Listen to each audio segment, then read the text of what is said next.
So when you look back at all the trials and tribulations of the pandemic, throughout the filming of Elvis, and you see it, just thrive now, what does that make you feel? I mean, look, I've never had an experience where a film has almost gone away. Like, it literally was over.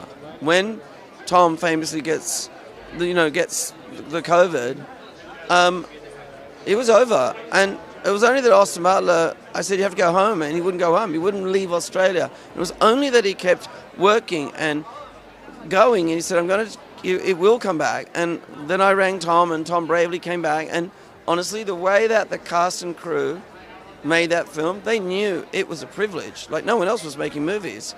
And so they held on to it like a precious baby until it grew up and went out into theaters and brought in old and new audiences, Now, you took Austin under your wing, and you really believed in him as Elvis. To see him get that Oscar nomination, what does that feel like to you? I mean, it is, when I know what he did, like, I've been doing this a long time. I've worked with all sorts of artists.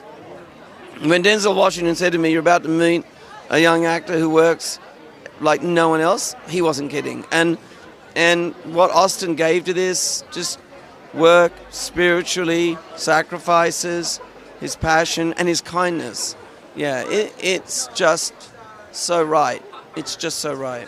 Having made a film about someone so as iconic as Elvis, would you ever go back and make another biopic about a musician?